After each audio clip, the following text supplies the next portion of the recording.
All right, all right, all right. Welcome back, everybody. We're here at Song of the Day, coming to you from the Rock Cave. What's today? I know you can guess. Yep, you got it. I know you're all been waiting. It's Octane Friday. Another end of the work week. Hope you're all doing well. What do we got going on today? Well, it seems like I can't talk about a band for less than 7 minutes or so we'll try to do my best. But I don't know about this one because I've been waiting for this one for a while, for a few weeks now. Because I'm excited. I'm excited about today's song of the day. So we'll get right to it because it's going to take a few minutes here. So we're going back to May of 1984 when this band releases its first major debut record, and it's Twisted Sister's Stay Hungry. Now, before everyone rolls their eyes at Twisted Sister, it's a great story. And the first and foremost, what I want you to do, you've all already watched everything on Netflix. You can't watch The Tiger King a second time. You can't watch another cooking show. You can't, there's nothing left to watch. You've watched all the stand-up stuff. I guarantee you'll find this fascinating if you are remotely a fan of music. Well, you kind of have to be a fan of rock music. And in any event, you got to watch the documentary, We Are Effing Twisted Sister. This is a fascinating story. I learned so much from it. I had no idea who this band was beforehand. It's a great story. I suggest you watch it. It's awesome. And not only that, well, I'm going to give a little bit away. The whole documentary takes place and it ends right up until this date in '84. Like, I thought they were going to keep going and they didn't. That's the funny part about this documentary. I don't know if they're going to make a part 2 or what. So anyway, who are they? Twisted Sister.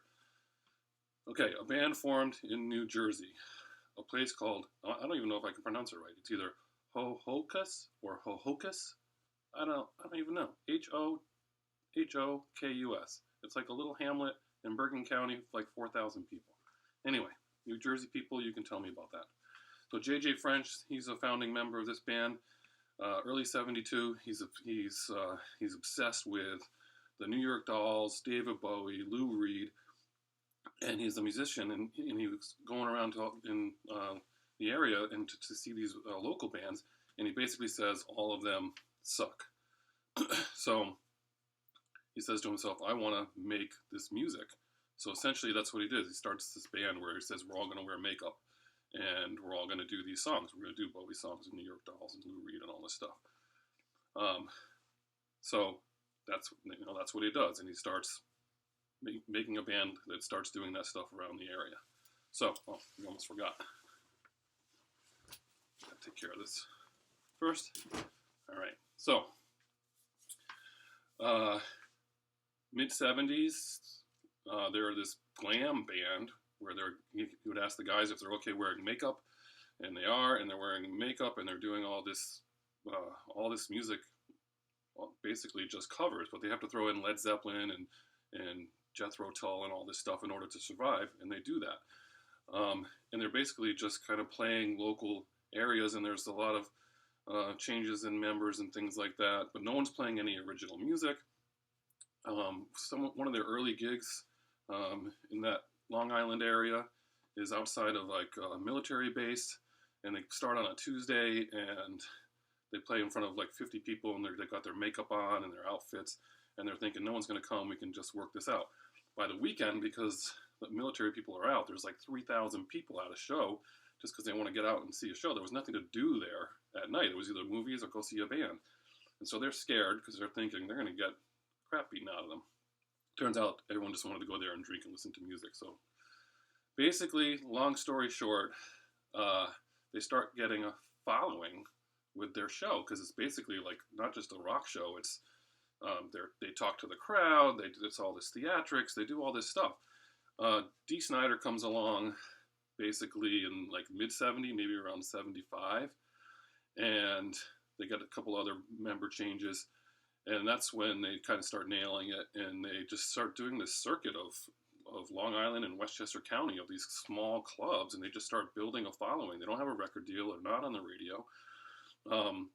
They go from playing in front of a few hundred people to a few thousand. I mean, at some point, there's like 2,000, 3,000 people coming to their shows with 500 people waiting outside. I mean, it was just insane because they would just sell out that fast.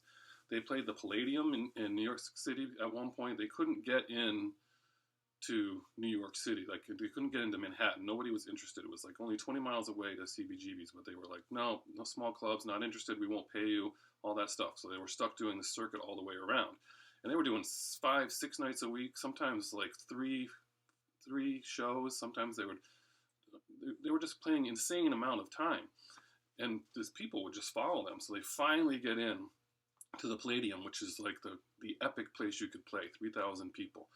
And they didn't even advertise it, and they had just word of mouth, like the first day, and 1,100 people bought tickets already just before even the advertisement went on. People the promoters were like, what's going on here? And then the Village Voice ran an ad the next day, and it was sold out within 3 days. And so they were the first band to sell out the Palladium with no record deal, no radio play, no Billboard top record, no nothing. And they just were huge, right? So Dee Snider, he meets his girlfriend, Suzanne, becomes his wife, and she really ups the outfits and the makeup and really pushes it over the top. And so they're doing this whole circuit thing, and then finally they have a chance to play a really, really big show. And that Palladium show, they have the night before they're going to do it, one of their band members has a seizure and ends up in the hospital, so they have to postpone the show. I mean, it's just the record deal people were going to be there. This is when they were going to make it big. They were all excited. They were going to take over the world, and they have to delay for 1 month. And just in that 1 month time, when they played that Palladium show, instead of all the AOR people coming in, the actual managers, they sent like underlings to go see them, and these people saw the band with their get-ups and everything and said, well, this is already passé, and they kind of passed on them, and so they kind of missed their chance.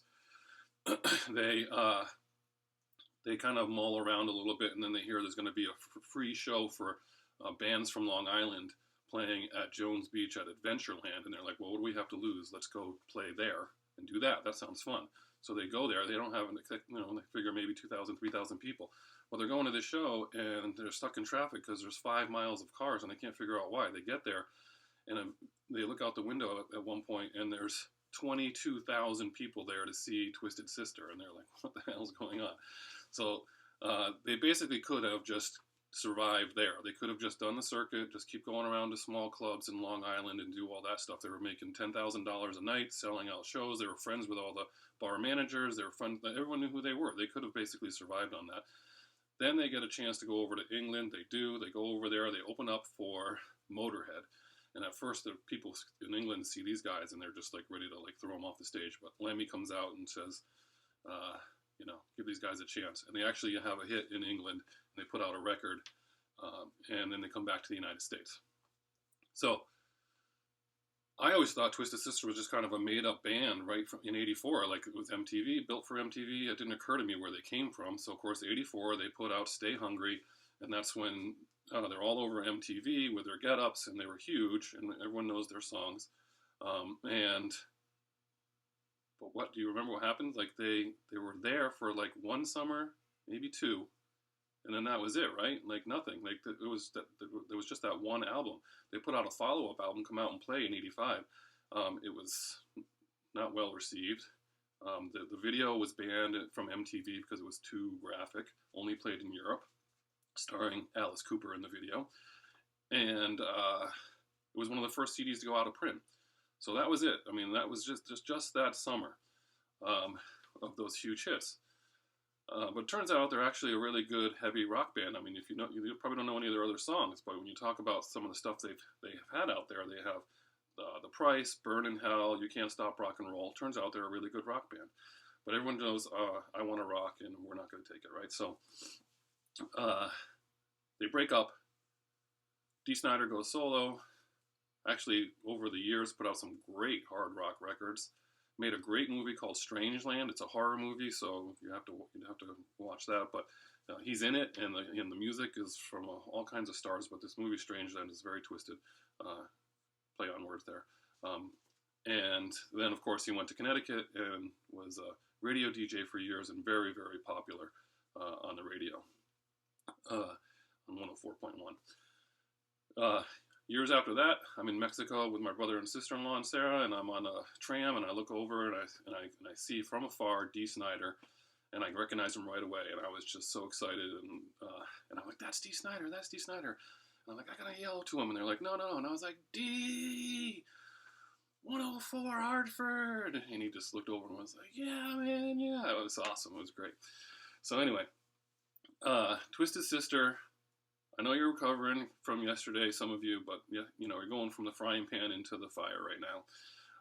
And you can argue about some of these songs being a little bit kind of kooky, and the videos are definitely supposed to be comedy and all that stuff.